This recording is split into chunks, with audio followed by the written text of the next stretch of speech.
interesting. Just how much of the time we spend playing it safe, right? And we play these mental games with ourselves where it's like, we know what we need to do in order to be successful, so we check the box.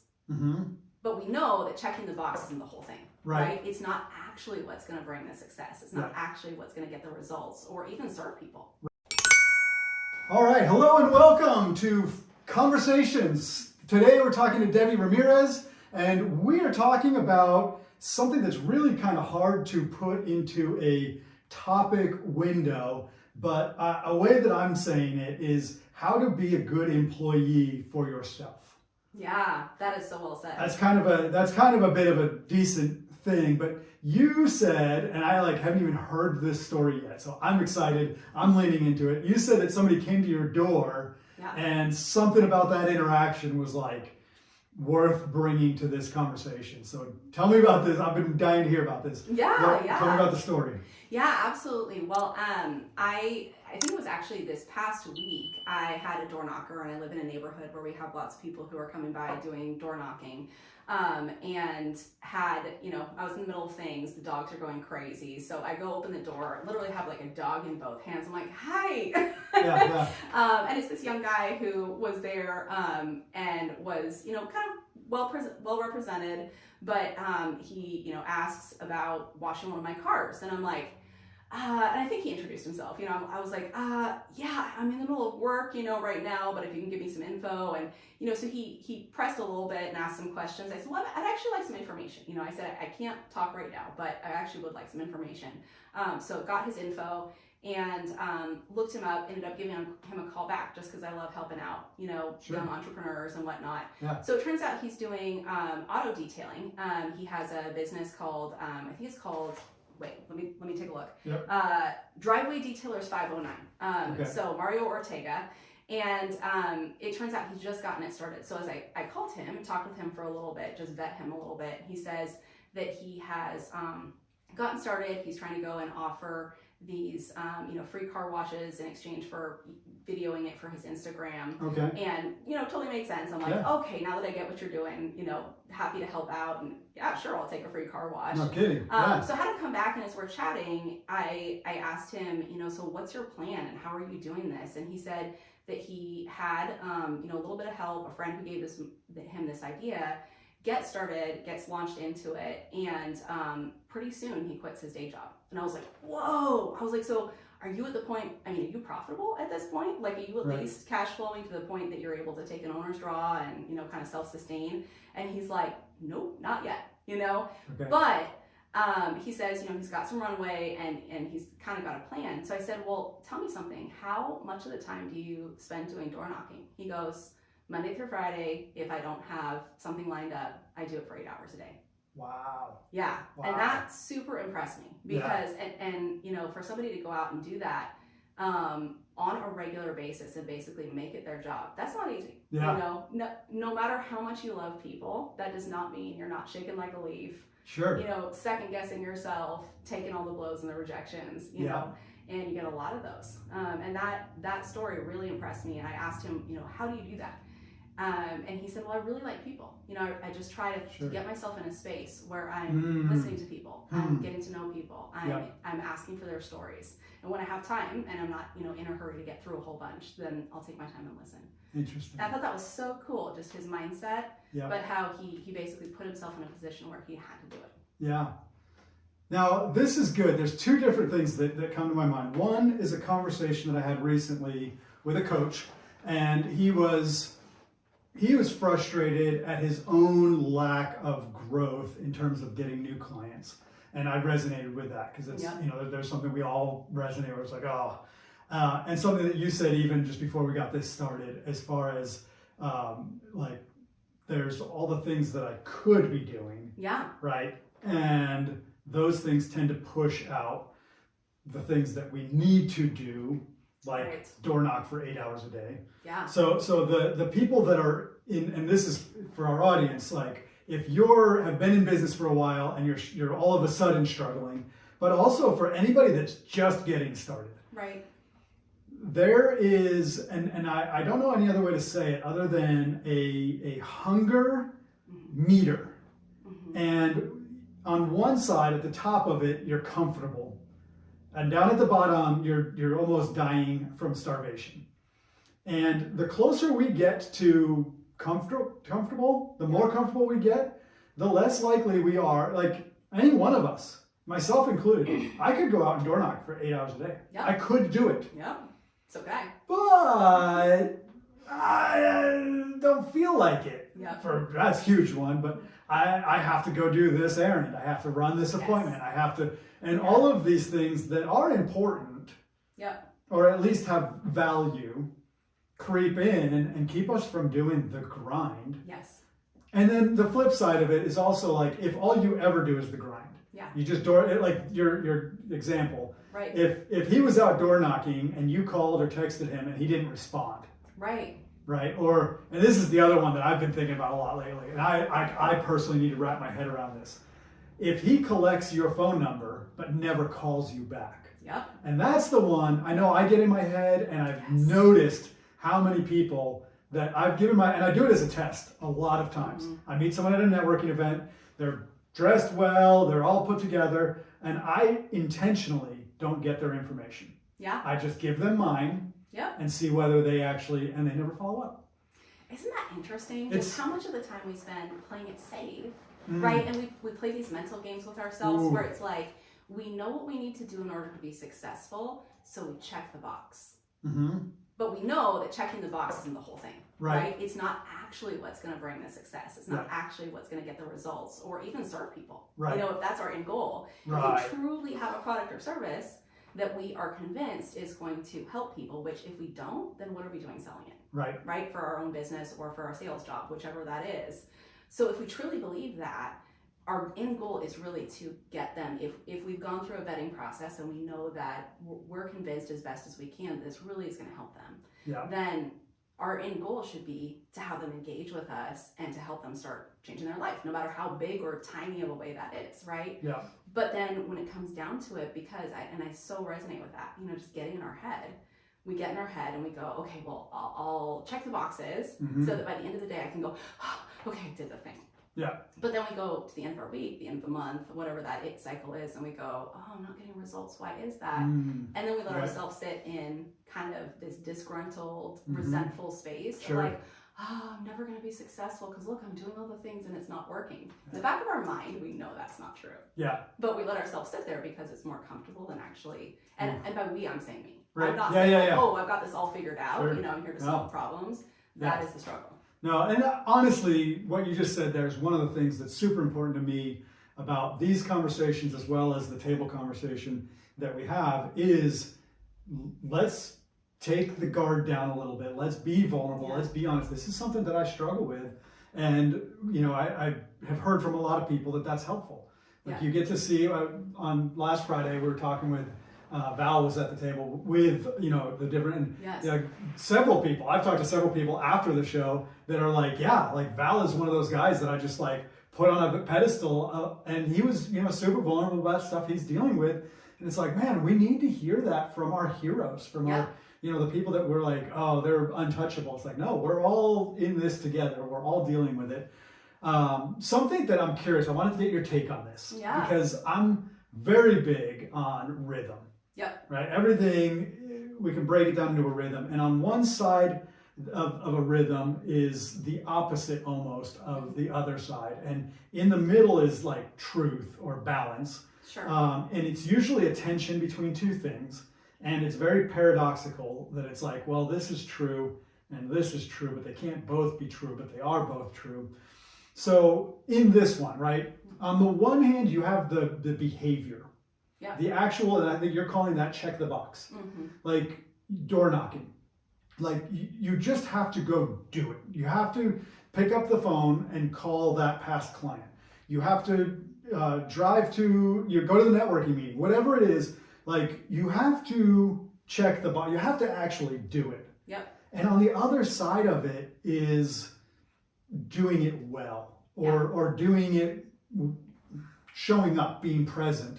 And I think that we get stuck on either one side or the other. For me, a very big aspect, like making a phone call, right? I'll pull up my list of contacts, right? And I've got the next person on the list And I'm like, I talked to them recently. I should call somebody I haven't talked to. Totally. The next one, it's like, I haven't talked to them in 5 years. They're going to be like, what are you calling for? And then I have this whole conversation in my mind that doesn't go well. Or you're like, oh, I better not mess this one up because I think there's maybe an opportunity with them the next month. And if I call them now, I might miss the rhythm. Whatever, the excuses are so huge. And so what I have found has been helpful, and to be honest, I haven't done it recently. This is telling me I need to try it again. But I create a list that's non-negotiable, right? So like when I sit down, and time blocking, I want to talk about that, but when I sit down, I have my list, and the next name on the list doesn't matter. I'm calling that person. And that's the behavior piece. That's the door knocking piece. Like if I just say, okay, 10 o'clock tomorrow morning, I'm going door knocking. And here's where like accountability can come in. Hey, let's go door knock together. What's a good time, right? So we block out an hour. Now you and I get an hour of conversation. And we're door knocking together. And there's a little bit less intensity of like me being the awkward weirdo showing up at the door. You know, like my beard, you soften it up with your, whatever. But like, so these are some ideas. But like, it takes like showing up and walking up to that first door and knocking. And I would say that you'll agree with this, and probably most of our audience, anybody that's ever done it, once you knock the first door, and I don't even know if I've ever door knocked, to be perfectly honest.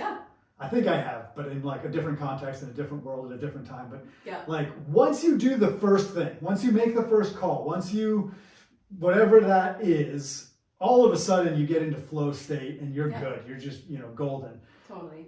But you have to do that first thing. And like a question is, how do you get out of your own head, which we've started to talk about that. No, I think that's such a good question, and I think really that answer is different for everybody. I think the biggest thing for me of the getting out of my own head part, there's a couple. I think the first thing is working with what works for me. So if I'm sitting there at a desk and I've got my list, I'm not gonna make those calls. I'm going to procrastinate, and it's subtle, it's sneaky. Like this happened to me this week, or I should say I did this week. A little ownership, right? Oh, good. But right. But I noticed that. So I've got these calls that I'm making. They're not super scary calls, right? No. This is not like true cold calling. This is calling through a list of people I've talked with over the past year. Asking some questions. Some things we're trying to figure out.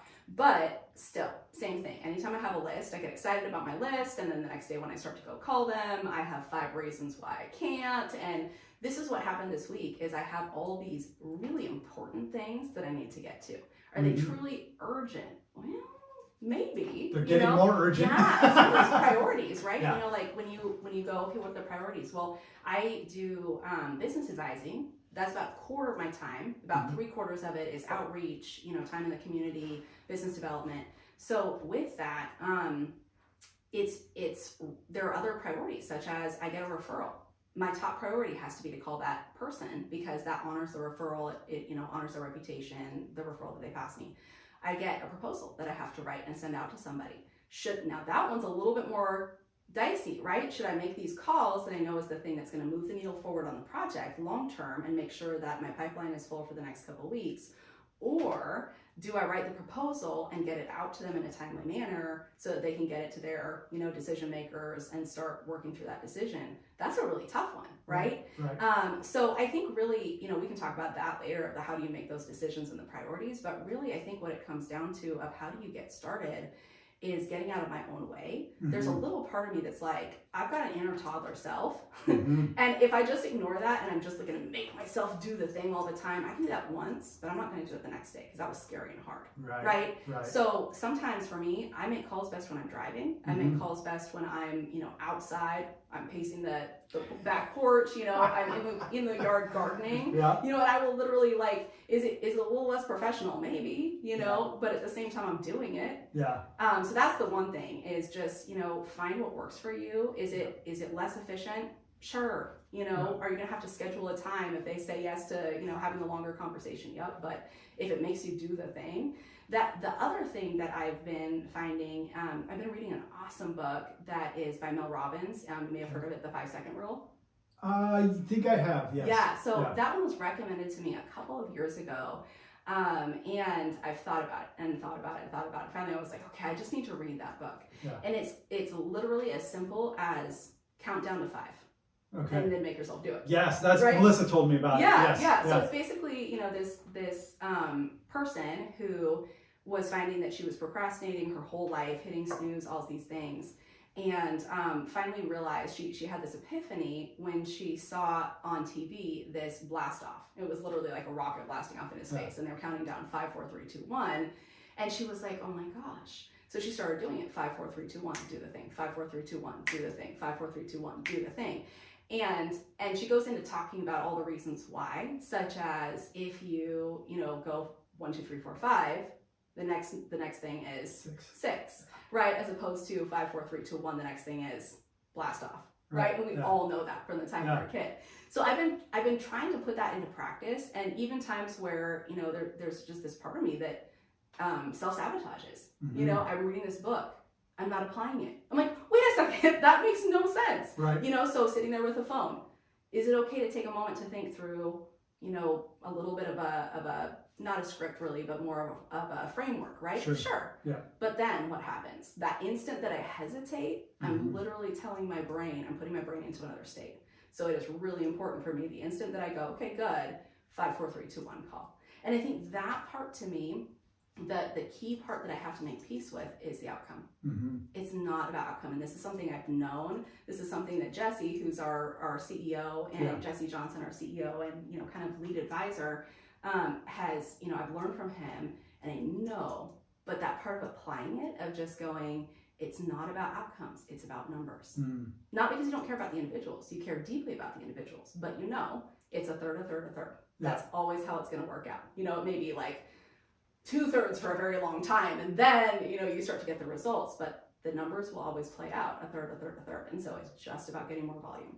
Now talk to me about that third, a third, a third, because I'm not sure if I'm familiar with that. Yeah, so more or less in any kind of sales type of thing, and obviously it could be different, a little bit different depending, but for the most part, a third of the people who you talk to are going to say yes to the next step, and a third of those people will say yes to the next step. Okay. So it basically is, if you work that backwards and you go, okay, if I need to convert XYZ number into ongoing paying clients, then I need to have a proposal conversation with 3 people in order to get 1.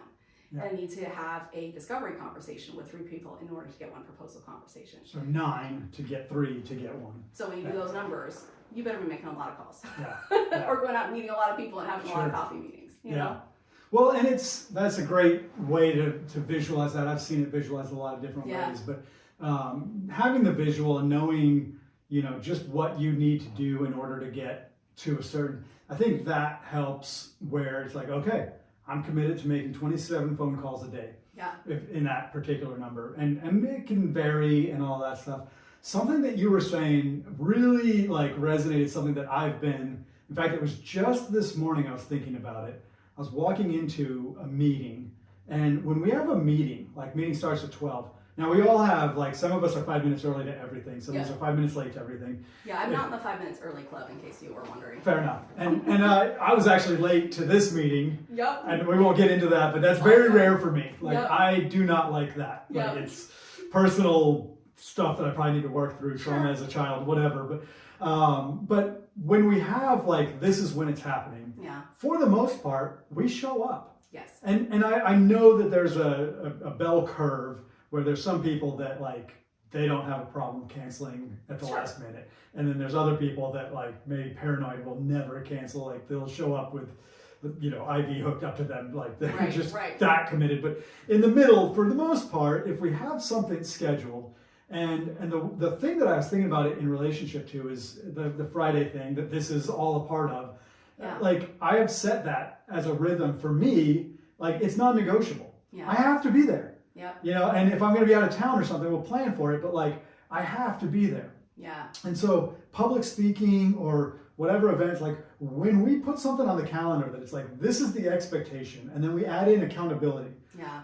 There are going to be people waiting for me to show up. I have to be there. That just adds so much. And then these things that we're talking about, you can build it in. I'm even thinking about working out and exercise, things like that. Yeah. All these things that we know we need to do, we have the time to do it. And I'll even call out your example, like the proposal or phone calls is a little bit of a false flag comparison, because two things one that I thought of that I don't know if we've talked about, but Melissa just finished Buy Back Your Time. Mm-hmm. And there are some things that, like making that proposal, potentially you need to hire somebody that you teach them how to do it, and then they take care of it, and you buy back more of your time for those phone calls. Right, 100%. The other thing is that if you're not quite there yet, you have time in the day to do both. And I think this is what you were trying to say with the illustration, is it's not that you have to choose between, it's that proposal is a great excuse to not do the thing you don't want to do. Yeah, 100%, because when is the time that you suddenly need to write the proposal? When you right, when you right. And then all of a sudden it's this crisis, because you're like, oh my gosh, I gotta get the proposal out, because if I don't get the proposal, well, why wasn't I thinking of that when I started 15 minutes late or half an hour late from whenever I said my start time was this morning? You know? Okay, so now I want to ask you this, because the one time that I experienced that even more than the phone calls is when I go to bed at night. Oh. That's when all the stuff that I was supposed to do during the day hits me like a ton of bricks. Same? Yeah, I think for me, it's first thing in the morning. Oh, so that's convenient. Nighttime, yeah, 100%, kind of. So, first thing in the morning, I think at night, I've oftentimes been doing things into the evening, finally kind of winding down. But it's first thing in the morning when I wake up and all of a sudden I'm like, oh my gosh, there's all these things I didn't do. How am I going to get these done during the day? Or there's that thing that I forgot. My mind's fresh, so I don't have all the 50 things. I only have that one thing that suddenly hits me. And at that time, that's kind of a whole nother conversation about managing anxiety. And, especially when you're in either, you're a business owner, you're a solopreneur, or you're in, for all sakes and purposes, you're doing the same thing. You just happen to be employed by someone, but you're very self-directed, right? So that whole part, I think is a whole nother conversation. I think that to me somewhat ties into faith, of just that part of it's gonna be okay, and believe it or not, all those things I wake up like stressed about every single time. Somebody cancels, some window of time opens up, right? So I did not need to do it at 6 a.m. I just suddenly became aware of it at that point, right? But 100%, there's that point where you suddenly become aware of your top priorities at a time where you're not supposed to be working. And I think that, as you pointed out, and this is a great distinction, like there are so many tools, and you as a coach, like I will plug coaching big time. Like if you're not getting coaching, if you're not having somebody evaluate where you're at and help you discover tools that will help you work your hardest to get to a place where that's your next spend. Like it's very important. That being said, this conversation, this aspirational type area, I do think it's good. Like there's so many tools that people can use. And what I tend to get, I don't know if I say frustrated with, but like, because there's so much out there and because coaching is available, because if I'm like hopping on to watch a podcast or listen to somebody, I don't necessarily, like sprinkled in some tools and like, oh, this worked for me, or hey, have you heard of Calendly? Those kind of things, great. But like for that to be the topic, it's like, like if I'm gonna sit and listen to somebody that's, at the next level, like I want to hear that more like faith, philosophical, like what to the core of who we are, what's similar, and how do we overcome that? And that's, I think, what energizes me about this conversation. 100%. Well, and I think out of that, really one of the key things that has been going through my mind and thinking about this topic, because not only, have I been thinking, we're going to be talking about this and talking about it with a whole bunch of other people who aren't in this room yet, but also just because this is my life. And I am not at all coming in this place of like, I've got this all sorted. Like I'm coming in this place of like, this is the daily struggle. This is the part that I, know I need to do a certain number of outreaches, and then I get to like Friday and I'm like, holy crap, I didn't make all those outreaches, and now I'm stressed because Monday's coming, and all those kind of things, right? So I think one of the biggest things that I've been thinking about is that what keeps you going? What makes you do it? Because, it's going to be one of two things. It's going to be fear, or it's going to be a vision for something greater that you're building, right? Yeah. And it doesn't matter, for all sakes and purposes, it does not matter if your, job, and this isn't really relevant to this conversation, but if your job is to manufacture a piece of plastic that goes on a toothbrush head, and you know that what you're doing is that you are making something that doesn't cut people's gums, that contributes their, cardiac and, gut health, and makes them be able to live a better life, or whether you're feeding the homeless. Right. It's doing something that's bigger than you and contributing to people's well-being.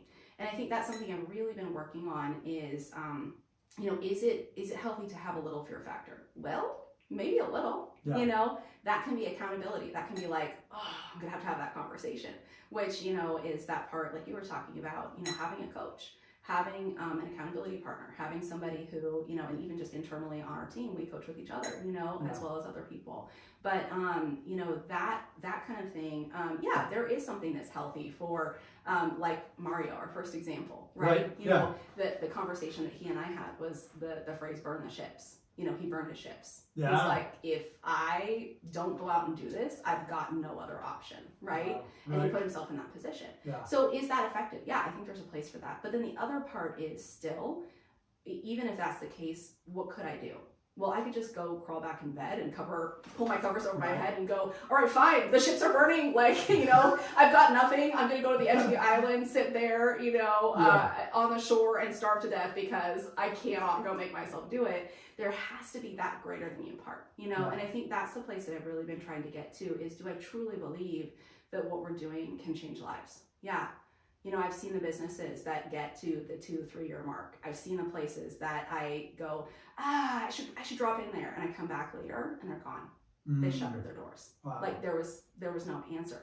Could we have changed that? Maybe, maybe not. Maybe it was a little bit too late, right? But if we got there in time, could we? Probably. Yeah.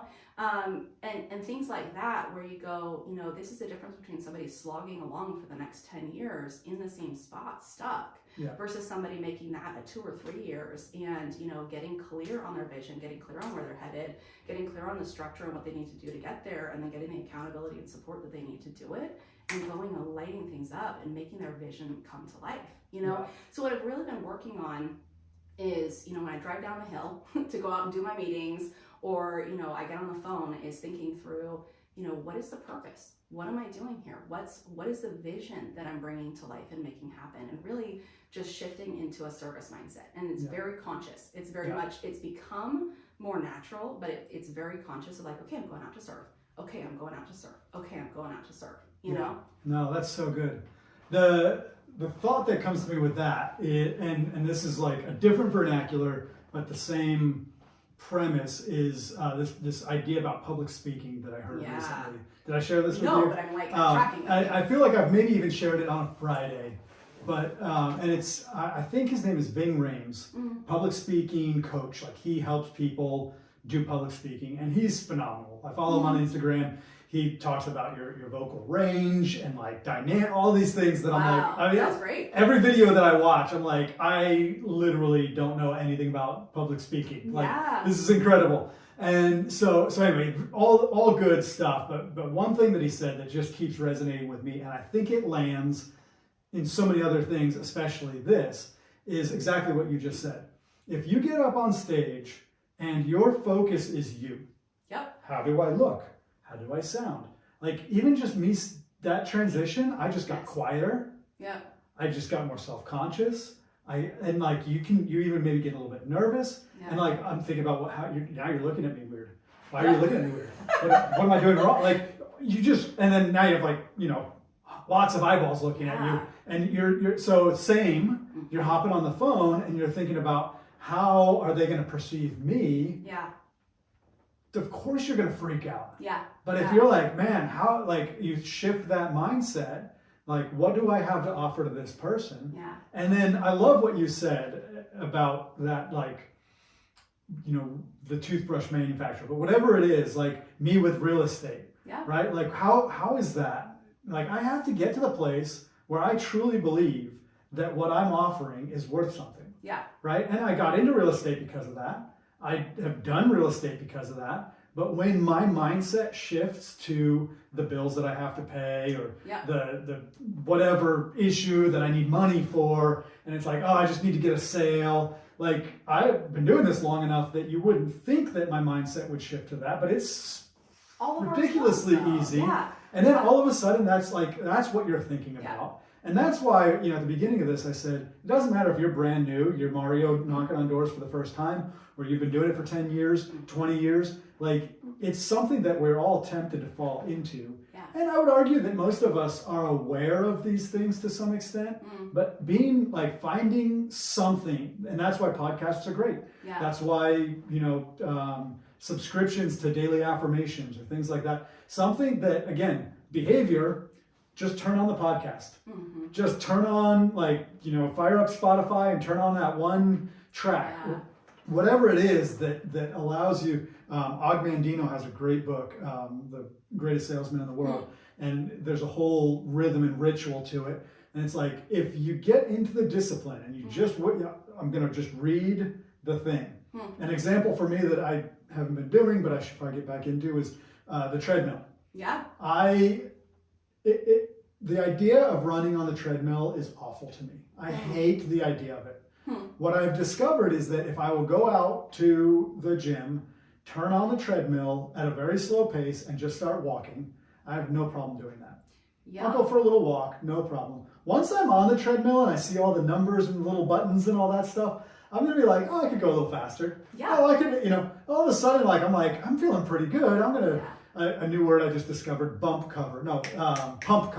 Oh. People in the gym, they wear their sweatpants and their sweatshirt. It's a pump cover. So they get warmed up and then they take it off and they're like, ah. Yeah, I'm showing my age. I had no idea. I didn't either. I found it on social media and I saw it twice, so it must be a thing. And what I've discovered with social media is if you see it a bunch of times consecutively, either you stumbled into the algorithm or it's a new expression. Yeah. So I think that's like the cool new lingo for your sweatshirt and sweatpants that covers up your. Yeah, I'll definitely be using it. But if I go out there with my sweats on, and this is and I hate stopping to take off sweats, but if you go out and you start to feel that sweat, now it's like, oh, I feel good. Totally. Yeah, and I think that's such a good point. Is sometimes that toddler self. Right?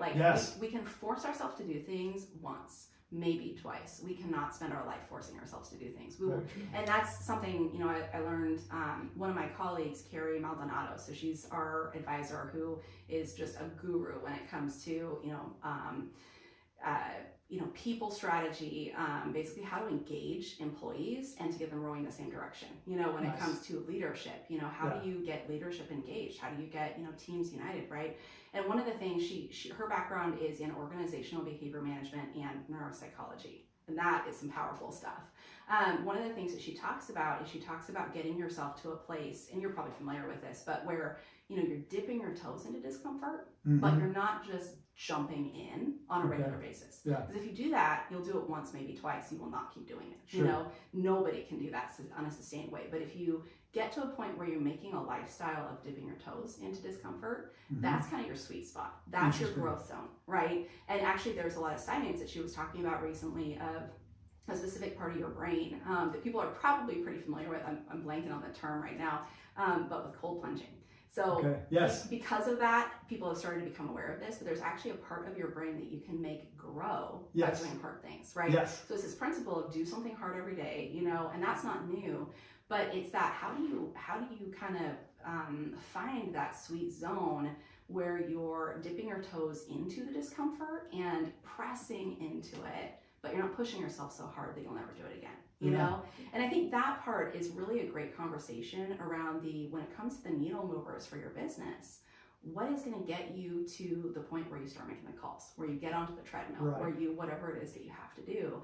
And I think really there's that part of, it's not tricking yourself because you have to be able to trust yourself, but it's kind of like sweetening the deal, of like, what am I going to do? So for me, phone calls, I will usually start out with somebody who I'm really comfortable with. I'll call a referral partner, something that I know is a conversation that is still making some progress, but it's not going to be the super hard ones to start with. And other people, they might need to make the hard calls first and get them out of the way. Yeah. For me, like you, I need to get onto the treadmill and to start walking before, and then I know that once I'm in it, I'll be like, oh yeah, I like this. I forgot I'm enjoying this, or better yet, then you start to get some of the yeses, So that happened today. I was making some calls and, had somebody who, and I've been so surprised by how many people have been really, really positive and like, yeah, I want to talk more, maybe not about that, but and this person, I had met him at a home show, introduced to me by somebody else who was also a referral, who I went there to meet, right?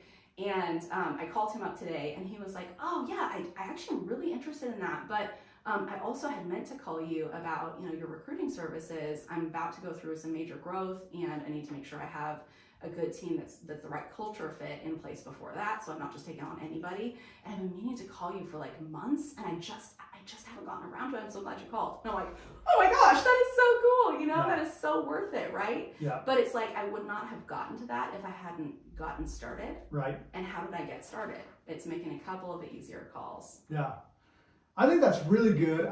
The thing that jumped out at me. So first thing is the familiarity. Yeah. Like several of the things that you said, like, oh, I was at this event because someone invited me because they wanted to introduce me to, like, all of these different, like, connections. And you're brilliant at building connections, by the way. Thank you. Yeah, you do great at it. So yeah, it's one of those things. Not like, more naturally brilliant.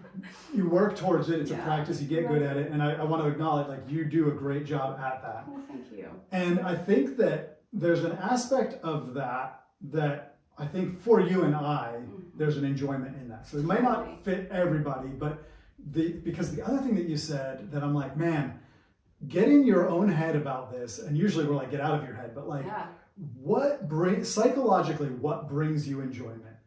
And I think there's two aspects to this, again, two sides of a rhythm. And I'm going to use dishes, like washing the dishes, like not putting them in the dishwasher, like literally washing dishes. Ooh, good example. As an example do that. of something that can be a very tedious, I don't want to do it. Yeah.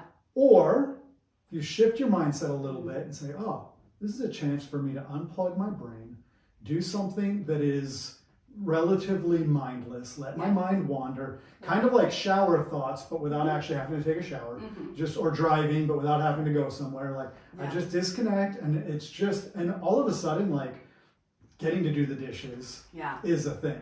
And so similarly, phone calls, like you even, I think, made the shift as you were talking. Yeah. Right? Totally. Like, oh, I have to make a call to, ooh.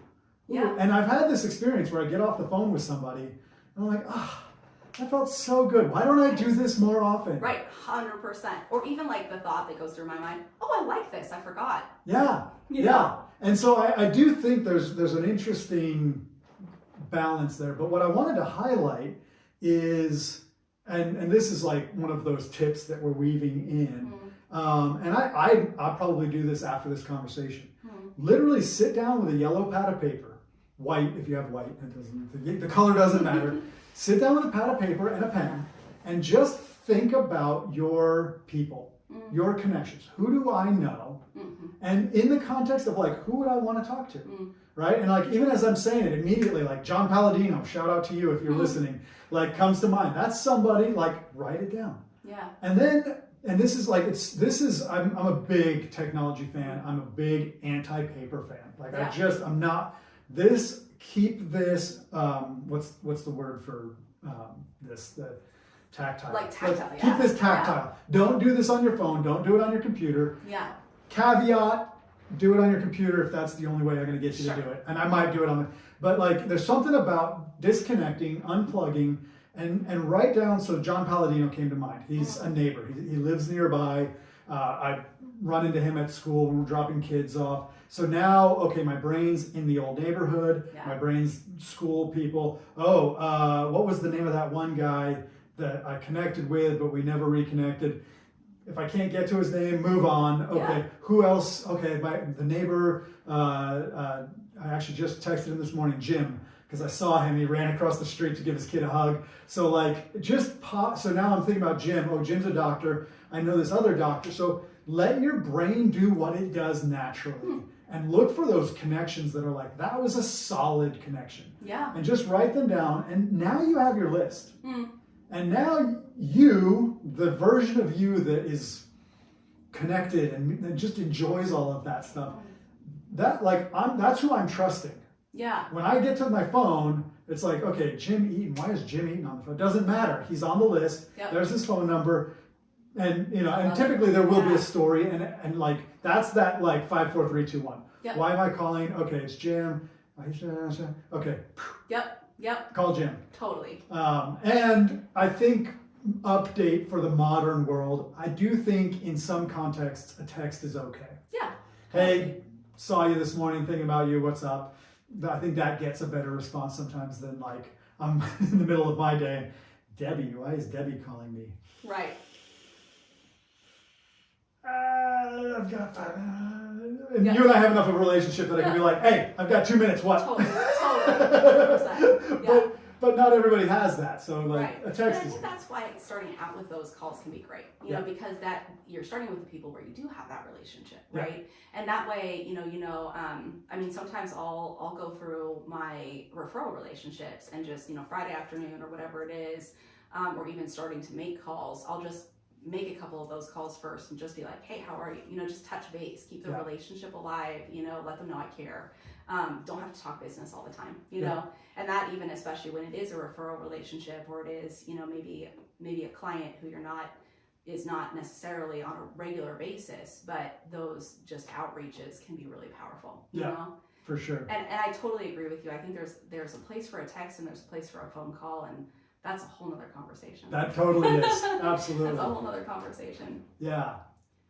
So I'm curious what works for you when it comes to, the kind of making yourself do it is that whole conversation. Sure. What have you found is your treadmill? Maybe it's picking up the list of names, the Jim Palladino, and, your people who you have a warm connection with. But are there other things that you do when you're like, oh, I need to make those phone calls, or I need to go out, maybe neither of us door knock, but like the principle, right? Do drop-ins, to businesses or whatever it is. The principle stands. For me, networking groups, I'm very comfortable with. Even if I don't know people, it's a rare situation where I'm like, oh God, I'm super nervous. That's not the case for most people. You know? And that's a learned skill. That's very much just kind of like, slowly acclimatizing myself to it. But there's probably people who are listening for whom going to a networking group, they know they need to go, but it's scary as hell, you know? Yeah. And how do you kind of get yourself into that mindset when you need to start doing the thing? That's a great question. And that's such a huge, there's a whole constellation of how to answer that. Yeah. Because in some respects, my honest answer is I don't.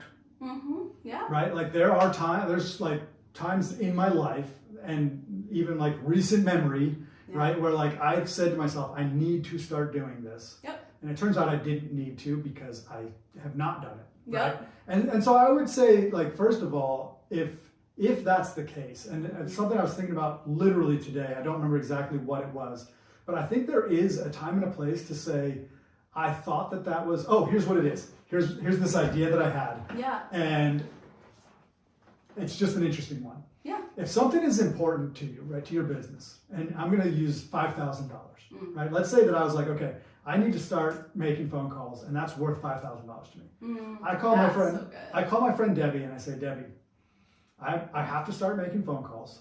If I don't hit this goal, whatever it is, by the end of June, I'm going to give you $5,000. Ooh, I like that. Right? That's good. Right? And it's scary, right? And I don't necessarily advocate for it for a lot of reasons, but putting that into context, so now take that going to a networking meeting or making your phone calls or whatever it is, and even if you don't literally do it, putting that out there, this is, and you take the $5,000 and you put it in an envelope and you whatever that mentally looks like, and just say, I'm putting this on the line. And then you get to the deadline and it's well, I guess it wasn't worth that to me. Yeah. Yeah. Because you didn't do it. That's good. Right? So I do think there are some things, and that being an illustration almost, I think there's some things that you're that doesn't work for me, I'm not in a place that it's painful enough to me to actually do the work, if that's the work. And I've said this from day one of real estate. Yeah. For me, if real estate looks like pressuring people into buying, or even just cold calling, if that's my 9 to 5 cold calling, I don't want it. Yeah. I don't want to bug you and ask if you want to buy or sell a house. I don't want to do that. So I've built my business on referrals. And so for me, my phone calls does look like calling past clients, and so it's not cold calls, it's relational and all that stuff. And so if for me real estate became here's a list of cold leads, call through them until I probably wouldn't do it. I would find something else to do. I go push shopping carts at Home Depot before I do cold calls. It's just not. And my mindset has shifted on that because I think that the idea of calling a complete stranger and trying to find common ground, building sounds like a fun experiment. And so that would be the other thing is whatever the thing is that you either you need to do or you feel like you need to do, whatever that thing is, make it fun.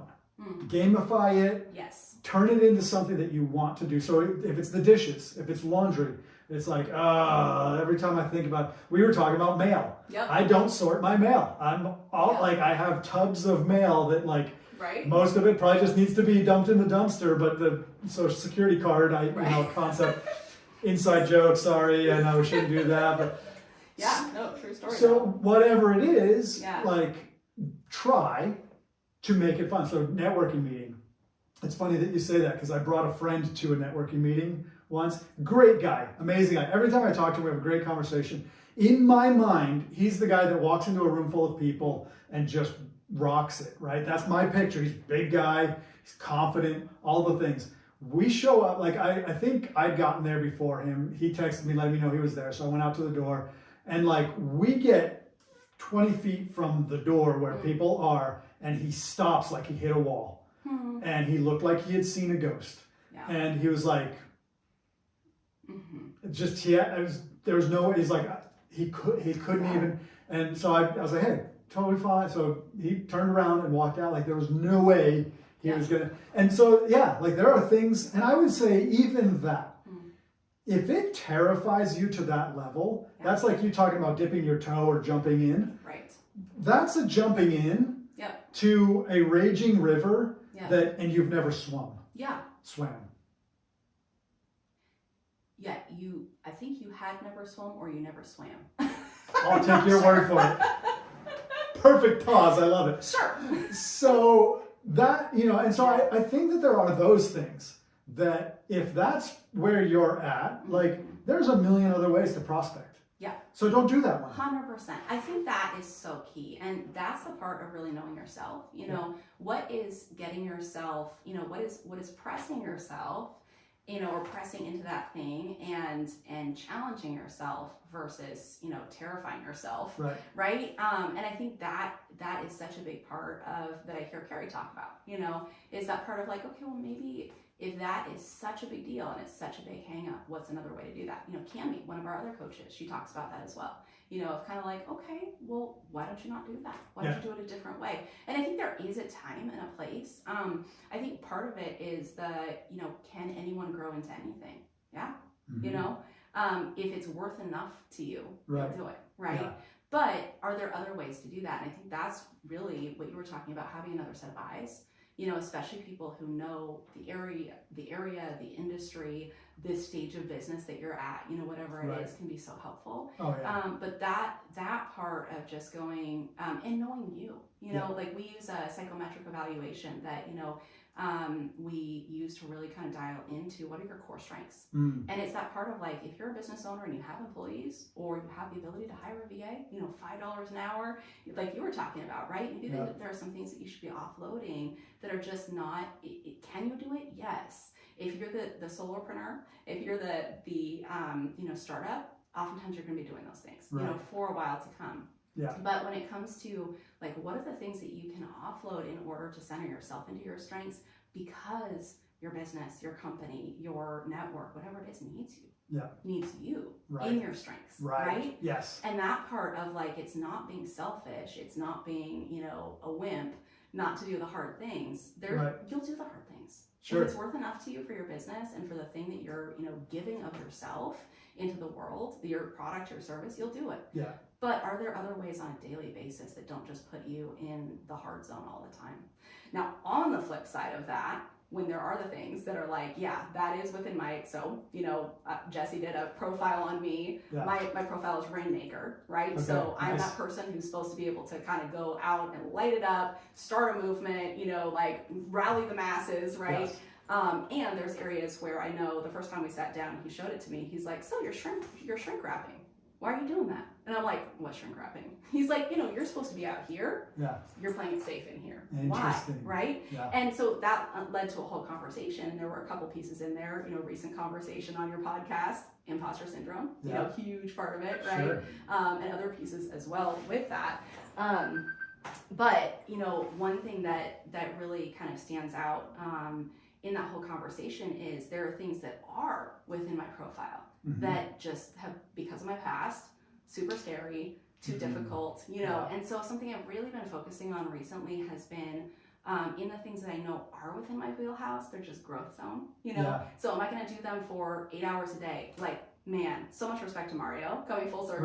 Right. No, I'm not. Yeah. I'm just not going to do it. Or I'm like going to call in sick tomorrow and hide under the covers, Sure. But I have been focusing on, I want to finish the day by having earned my own respect. I want to be able to be proud of myself, and it's not, I don't want, my boss, Jesse, to be proud of me. Yes, I do, a lot, but that's not gonna be enough at the end of the day. It's gonna be enough to do something hard. It's not gonna be enough to do something hard every single day. Sure. When I'm like so far out of my comfort zone. Is it gonna be enough to have my husband be proud of me? I wish. Right. In the moment, yes. For the big thing, yes. But in the everyday, when nobody's looking, no. What I need to get to the end of the day and to say, I want to be in a place where I can be proud of me and I can finish the day. And when I finish the day, that's not every day. That's maybe, I would say probably 1 out of 3 days. Yeah. When I go, I did the hard things. Nice. But when I get to the end of that day and I go, I'm proud of me. I know I did the hard things that I needed to do that were my act of service. It feels really good. That's awesome. I love that. I think that's such a good note to wrap up on, because what we're all about with all of this is that idea of contribution. Yeah. Like we are giving, and we could say giving back. That's a good, but it has implications. We're giving to the greater good. We're giving to God, to the divine, but doesn't. And one of my fans, Brian Buffini, talks about the law of the harvest. Right? What you plant is what you'll sow. Yeah.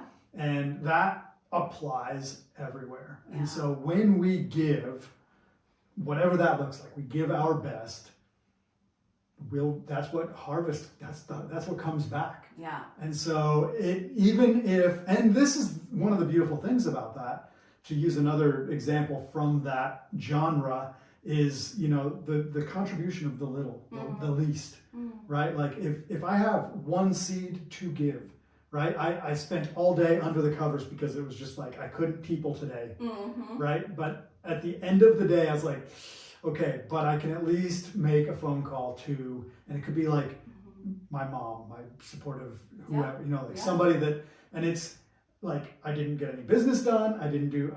And I'm speaking to an audience. I'm not necessarily speaking to you or me, but like if it's that kind of a day, but I can, and that's another Brian Buffini thing, is like just win the day. Yeah. What does winning the day look like? And so maybe that is, I got out of bed and I didn't go straight to the couch. I got out of bed and I fill in the blank, just contribution, something. Yeah. And then taking that to the rest of this conversation, it's like, there is something in front of me. There's something in front of you. There's something in front of everybody that's listening to this. And maybe this is showing up on Friday to our conversation. Yeah. Great segue. Do you remember what the date is by any chance off the top of your head? Gosh, I don't. I can look it up. It's in a couple of weeks. You fill the air for just a second. I'll look it up. Yeah.